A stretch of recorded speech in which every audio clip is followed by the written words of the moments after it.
Ukulwa asikufuni ukulwa even nawe nangesikhathi thina besingalwe kuphela nje besizibambe izikhali because of iNUM besibulele so besizama nje ukuzivikela ngesikhathi so ukulwa nangoku asinanjongo zakhona nje nangoku xa babe sinenjongo zakuthela nomqeqeshi but umqeqeshi wehlula kaqeqesha kuthi ukuza kuthi so wakhona ukusisela amapolisa nangoku asinanjongo zazikhali njengoba usibona eStadium sinenjongo zokuthi sinida nje imali until asinikeze imali sihleli ngalendlela.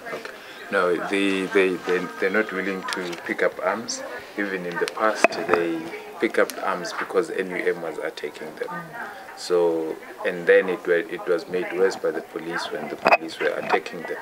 Even now, you can see they're not carrying any dangerous weapons. They're willing to go on a protected strike like this, in a peaceful protected strike. Amapolisa ayenza ibe nzima kakhulu because akastreet kakuhle singabanye.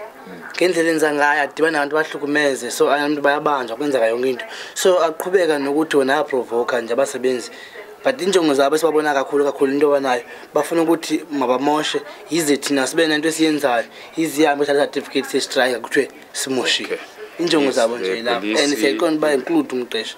They feel very much intimidated by the police around because the police are going about arresting people around here.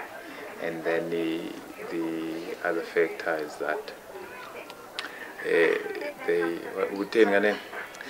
police are provoking them so that they can retaliate against their provocation, and then they're gonna be blamed, and then that certificate that they've got to